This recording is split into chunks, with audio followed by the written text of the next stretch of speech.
towards that end, we're going to hear from one more artist, one of my very best friends who came in from Lafayette, Louisiana. Y'all might have heard her if you get around the stage much, but I know this isn't her first New Orleans read, though I think it's her first read here, yeah? Mm-hmm. Yeah. Fantastic, okay. Yeah, Alex PoeticSoul Johnson, her CD downstairs, brand new, only been out a few days, Scattered Thoughts. Alex? Do Time is Money. Time is money, sure, okay. So, Time is Money, I make fun of rappers a little bit. Okay. There is a rapper called Young Thug. Have any of you heard of Young Thug?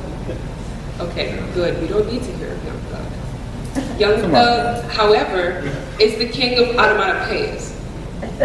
Everything he says is gibberish and blah, blah, blah, blah, bow, bow, bow, which is all gun sounds. Sorry, gun sounds, but he means them to be gun sounds. So that is all. This is also my way of making fun of Young Thug by calling him the king of onomatopoeias. I mean, if nothing else, the kids like it. The students know who he is and they praise him. So I'm going to change their perception of his stupid ignorance into something educational. Here is the word onomatopoeia. We're going to learn to spell it. You're going to know what it means, and you're going to be able to identify it in this song. Thank you. Now, read a book. So, you know, rap music, hip-hop, the hip-hop culture was not founded on drugs, sex, and money. It was founded on education and self-expression, and togetherness, unity, and community, uplifting the community development, everything positive. This was the foundation of hip-hop culture. So what, you know, people are saying is hip-hop now is not. It's more pop music.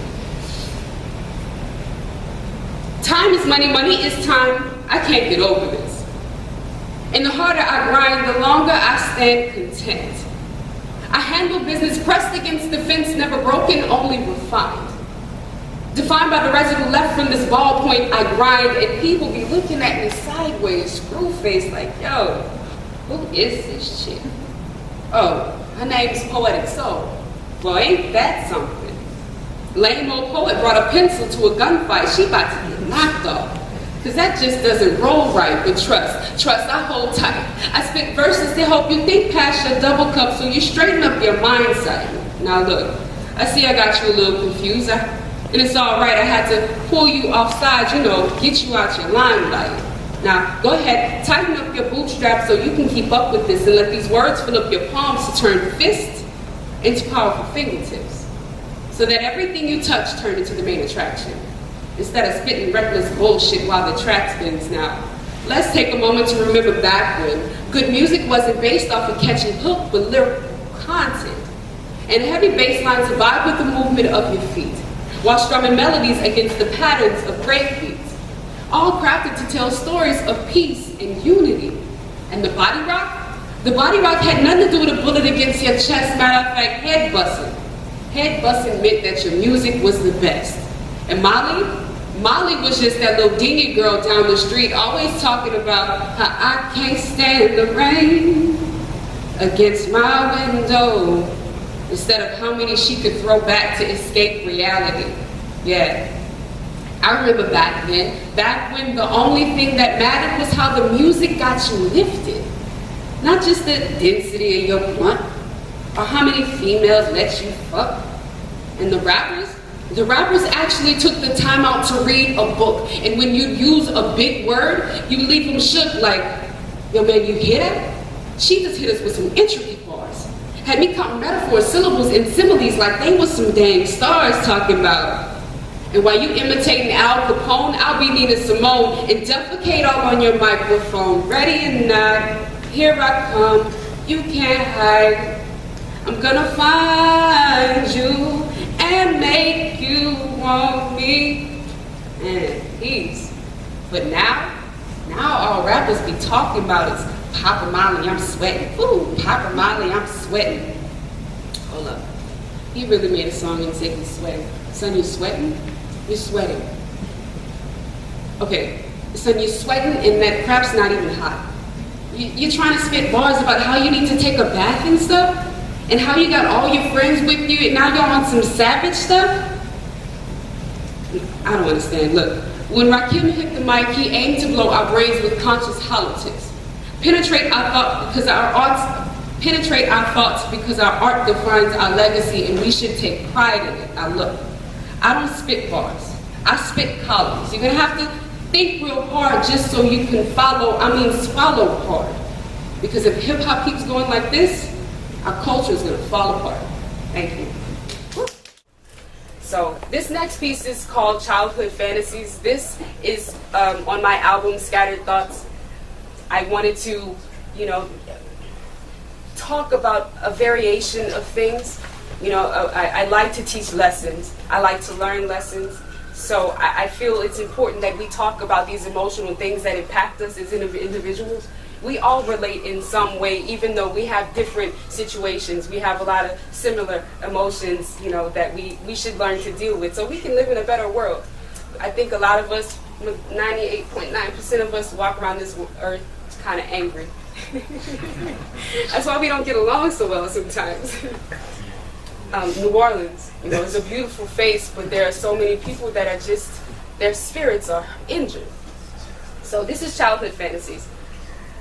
There are 3 voices, children on the playground.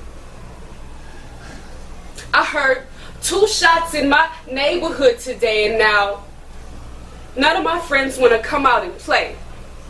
I said I heard 2 shots in my neighborhood today, and now none of my friends want to come out and play.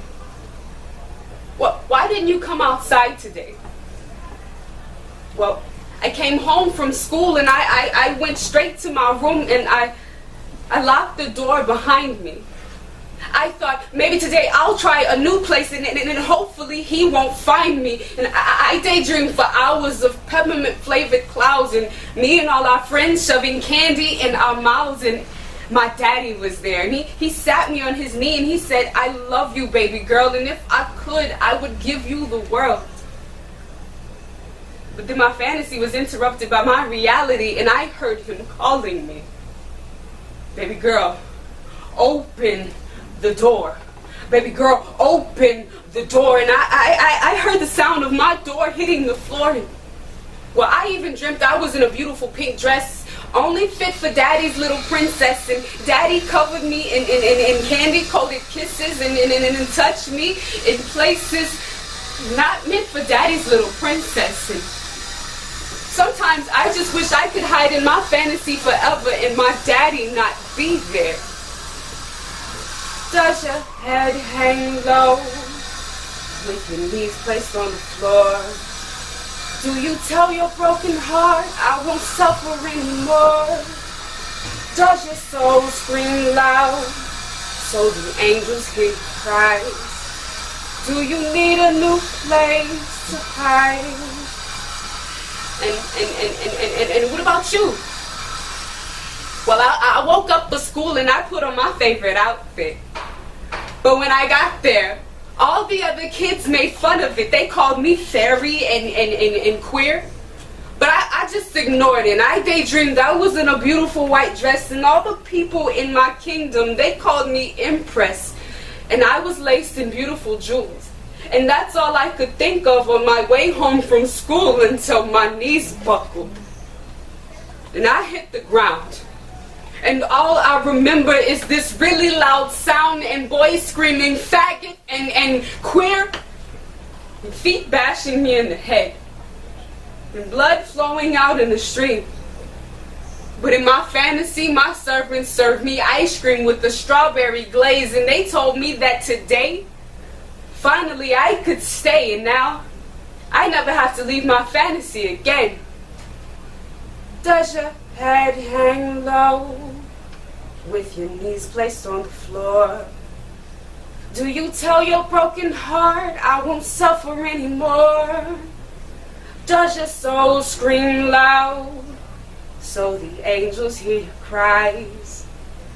Do you need a new place to hide? Listen, let there be no more judgment, no more alienation, no more hatred. Just stop, kneel, and say thank you. God's already heard your cries. Thank you. we all tend to, have that breaking point in life. Everybody has it. Not everyone talks about it. Not everyone deals with it. Some people just kind of cope with it and deal with it in maybe ways that aren't the healthiest. But at some point, we have to deal with what's going on in our heads. And this poem reflects me and what my breaking point feels like at times. Everyone has a weak moment. How quickly you get out of that weak moment is what matters. How quickly you catch up and stand up and start walking again so you can reach your destination, your goal, instead of standing idly and just becoming complacent, I guess. It's called Flawlessly Imperfect. Her heart beats melodically against the steering wheel like crescendos pounding against the rim. Imprinting passion wrought by the chaos dripping from her palms. Love is never lost from leaving. It crumbles with the progression, with the momentum of unsettled tears finally breaking free. The time overlaps so that we can endure tomorrow. Carry ourselves into the next moment so that we may be born again. Delivered from our self-evident agonies that teeter against our sanity, filled with righteousness. Offering our inadequate souls the chance to be relevant. The chance to be remembered, to be thought of in between smiles that were better left unhinged, open. Wide open. Wide open to the reality that shadows do not always mimic our will to be better. But more often, all that we are ashamed of. Yet freedom lies within learning to love yourself despite pointed fingers. The world was not made to love you. You were made to love it. To lose yourself in the rampant crossfire of our universe. We were all made to be flawlessly imperfect. Thank you. This piece is called Virtual Slaves. This is one of my favorite pieces. Raise your hand if you saw that story trending on social media or on YouTube about the man with the gun on the New York car, the subway car, and no one knew that he was flailing the gun around like this because they were looking at their phones. Anybody saw that video? Okay, well that was the inspiration for this piece because I think that, and I'm a marketing major, so promotion is where I am, promotion and sales. I'm always on my phone.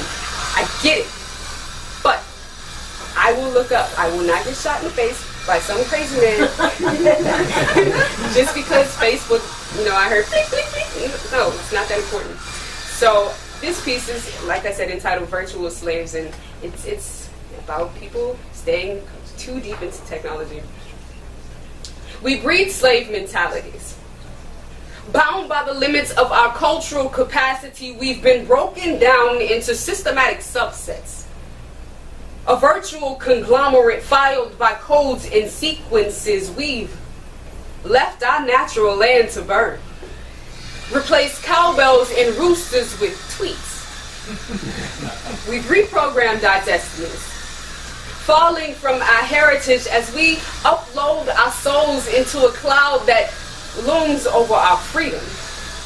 The scent of oppression, fragrance in the air. Binary chains linked, looped around our wrists, vining through our thoughts. They highlight our imperfections so that we become familiar with being broken. Disconnected from reality. Embedded in a hierarchical social status, i.e. registry, we bow our heads in worship every approved newsfeed trending down our timelines, building false identities of self, worshiping fictions, accepting unread terms and conditions that restrict our right to unplug ourselves. We are not victims of this system. We lack the ambition needed to deal with our own reflections.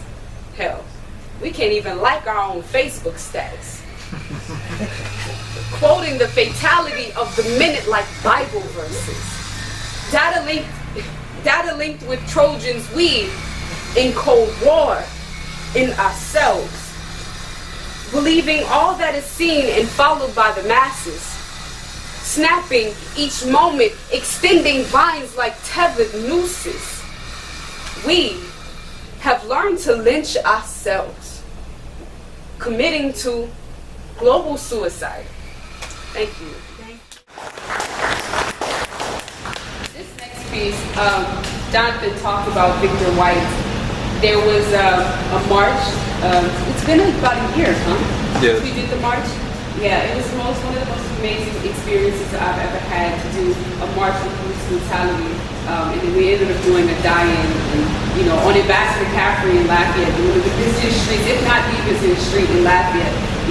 It was so amazing to be able to lead the march and be the person on the bullhorn, chanting, hands up, don't shoot, I saw on Fox News recently, and I know that, Black Lives Matter and police brutality is a very, very sensitive subject, but unfortunately, we have to deal with those sensitive things in order for them to be made okay.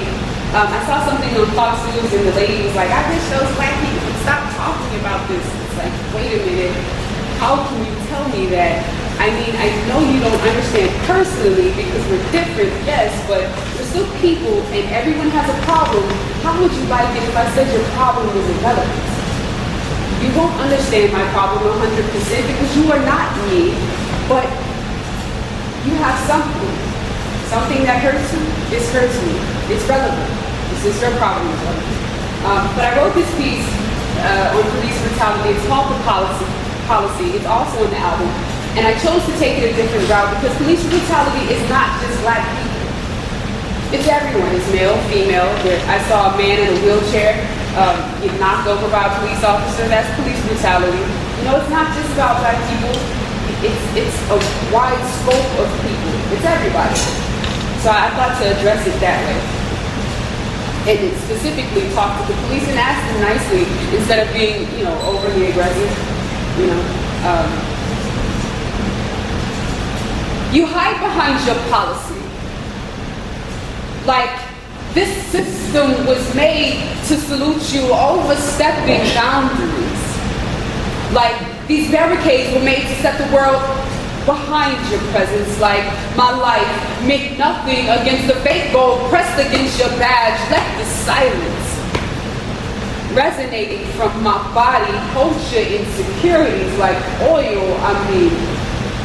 Silence you and carry you through these last few moments. The moments right before you chose to strike me,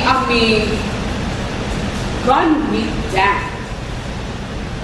While capitalizing off streets paved in crimson, you hide behind your policy like guilds cloaked in white burning crosses on my front lawn. You deceived me.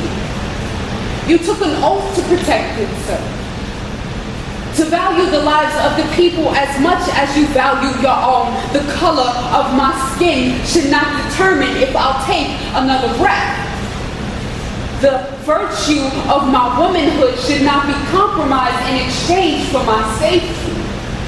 The impairment of my body should not be held against me. Did you hear me?